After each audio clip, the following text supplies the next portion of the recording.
नमस्कार। अच्छा, कभी सोचा है कि हमारी गाड़ियों के साइड मिरर से लेकर डेंटिस्ट के छोटे से आईने तक ये जो घुमावदार शीशे होते हैं, जिन्हें स्पेरिकल मिरर्स कहते हैं, ये असल में काम कैसे करते हैं? तो चलिए आज इसी की दुनिया में थोड़ा और गहरा उतरते हैं। चलिए, एक बहुत ही आम लेकिन बड़े मजेदार सवाल से शुरू करते हैं।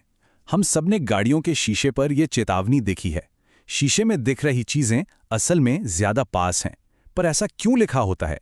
इस सेशन के अंत तक इसका जवाब एकदम साफ हो जाएगा। तो हमारी आज की कहानी के कह सकते हैं दो हीरो हैं, कॉनकेव और कॉन्वेक्स मिरर, मतलब अवतल और उत्तल दर्पण। देखने में शायद एक जैसे लगें, लेकिन इनका काम करने का तरीका एक दूसरे से बिल्कुल बिल्कुल अलग है। अब देखिए, इन दोनों के बीच का जो सबसे बड़ा, सबसे फंडामेंटल फर्क है, वो है लाइट के साथ इनका बर्ताव। कॉनकेव मिरर, जो अंदर की तरफ एक गुफा जैसा होता है, वो लाइट की किरणों को एक जगह पे इकट्ठा करता है, यानी कन्वर्ज करता है। वहीं दूसरी तरफ कॉन्वेक्स मिरर, जो बाहर की ओर उभरा हुआ होता है, वो लाइट को चारों तरफ बिखेर देता है, यानी डाइवर्ज करता है। बस यही इनका बेसिक नेचर है। अपनी इसी कन्वर्जिंग पावर की वजह से कॉनकेव मिरर बड़े काम की चीज है। सोचिए, टॉर्च या गाड़ी के हेडलाइट से निकलने वाली वो तेज बीम, वो इसी मिरर की वजह से बनती है। और वो शेविंग या मेकअप मिरर, जो हर छोटी से छोटी चीज को बड़ा करके दिखाता है, जी हां, वो भी कॉनकेव मिरर ही है। और अब आते हैं हमारे उस पहले सवाल के जवाब पर। गाड़ियों के रियर व्यू मिरर में कॉन्वेक्स मिरर क्यों इस्तेमाल होता है? क्योंकि ये हमेशा एक सीधी पर छोटी इमेज बनाता है। अब इमेज छोटी बनाने का फायदा क्या है? फायदा ये है कि ज्यादा बड़ा एरिया, मतलब पीछे की पूरी सड़क, एक छोटे से शीशे में समा जाती है। इसे कहते हैं वाइडर फील्ड ऑफ व्यू, और इसी से ड्राइविंग सेफ होती है। अब भाई, किसी भी चीज के साइंस को समझना है तो उसके कुछ नियम कानून तो होंगे ही, है ना? तो मिरर्स की दुनिया की जो भाषा है, जो इसका ग्रामर है, उसे कहते हैं न्यू कार्टेशियन साइन कन्वेंशन। ये कोई मुश्किल नियम नहीं है, बल्कि एक तरह का यूनिवर्सल गाइड है जो हर सवाल को हल करने में मदद करता है। चलिए इन नियमों को फटाफट समझ लेते हैं। पहला, ऑब्जेक्ट हमेशा शीशे के बाईं तरफ रखा जाता है। यह बस एक स्टैंडर्ड तरीका है।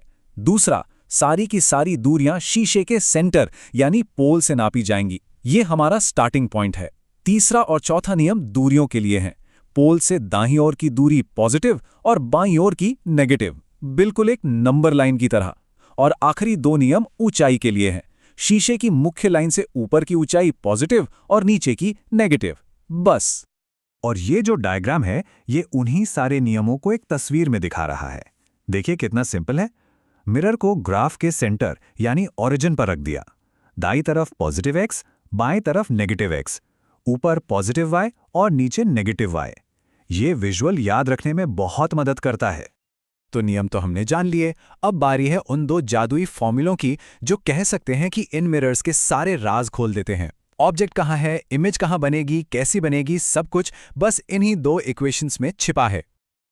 ये है पहला फॉर्मूला, जिसे मिरर फॉर्मूला कहते हैं। देखने में कितना एलिगेंट है ना?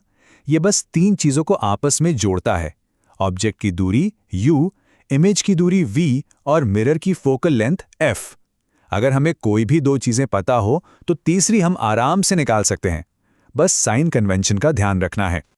और ये है हमारा दूसरा हीरो, मैग्निफिकेशन यानी M। ये फॉर्मूला हमें इमेज की पूरी कहानी बताता है। सिर्फ ये नहीं कि वो ऑब्जेक्ट के मुकाबले कितनी बड़ी या छोटी है, बल्कि ये भी बताता है कि वो सीधी है या उल्टी। इस टेबल को समझ लिया तो समझिए मैग्निफिकेशन का पूरा खेल समझ आ गया। अगर m का साइन नेगेटिव है तो इमेज रियल एंड इन्वर्टेड यानी असली और उल्टी होगी, और अगर m पॉजिटिव है तो इमेज वर्चुअल एंड इरेक्ट यानी आभासी और सीधी होगी। और रही बात साइज की, तो अगर m की वैल्यू 1 से बड़ी है तो इमेज बड़ी होगी, 1 से छोटी है तो इमेज भी छोटी। सिंपल। चलिए, बहुत थ्योरी हो गई। अब वक्त है इन सारे रूल्स और फॉर्मूलों को एक्शन में देखने का। एक रियल प्रॉब्लम सॉल्व करते हैं और देखते हैं कि ये सब एक साथ कैसे काम करते हैं। तो सवाल ये है, एक 4 सेंटीमीटर ऊंचा ऑब्जेक्ट है जिसे एक कॉनकेव मिरर के सामने 25 सेंटीमीटर दूर रखा गया है। मिरर की फोकल लेंथ 15 सेंटीमीटर है। पता ये करना है कि इमेज कहाँ बनेगी और कैसी दिखेगी। सॉल्यूशन का सबसे पहला और मैं कहूंगा सबसे जरूरी स्टेप, जो भी दिया है उसे सही साइन के साथ लिख लो। एक भी साइन गलत हुआ तो पूरा जवाब गलत हो जाएगा। तो देखिए, ऑब्जेक्ट की ऊंचाई +4 क्योंकि वो ऊपर है, ऑब्जेक्ट की दूरी -25 क्योंकि वो बाईं तरफ है, और कॉन्केव मिरर की फोकल लेंथ हमेशा नेगेटिव होती है, तो वो हुई -15। अब बस इन वैल्यूज को मिरर फॉर्मूले में डालना है और सॉल्व करने पर हमें v यानी इमेज की दूरी मिलती है -37.5 सेंटीमीटर। माइनस साइन क्या बता रहा है? यही कि इमेज भी मिरर के सामने यानी बाईं ओर ही बन रही है। अब इमेज की ऊंचाई निकालते हैं मैग्निफिकेशन फॉर्मूले से, और जवाब आता है -6 सेंटीमीटर। फिर से माइनस साइन, इसका मतलब है कि इमेज उल्टी है, यानी प्रिंसिपल एक्सिस के नीचे बनी है। तो सारी पहेलियां जुड़ गईं। आखिर में हमें क्या पता चला?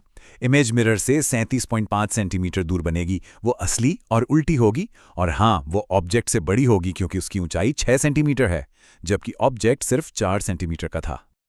बहुत बढ़िया। अब जब हमने एक प्रॉब्लम को स्टेप बाय स्टेप सॉल्व कर लिया है, तो अब थोड़ी प्रैक्टिस तो बनती है ना? चलिए, अब कुछ पहेलियां सुलझाने की बारी आपकी है।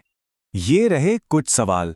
पहले में एक कॉन्वेक्स मिरर की फोकल लेंथ पता करनी है, दूसरे में इमेज की जगह, और तीसरा सवाल, अरे ये तो जाना पहचाना लग रहा है, ये वही सवाल है जहां से हमने ये सफर शुरू किया था। अब तो इसका जवाब देना बिल्कुल आसान होगा। और खत्म करने से पहले एक सवाल सोचने के लिए छोड़ जाते हैं। हम जानते हैं कि एक सही आकार का मिरर लाइट वेव्स को एक पॉइंट पर फोकस कर सकता है। क्या ऐसा ही कोई मिरर साउंड वेव्स के साथ भी कर सकता है? क्या आवाज को भी एक जगह फोकस किया जा सकता है? सोचिएगा जरूर।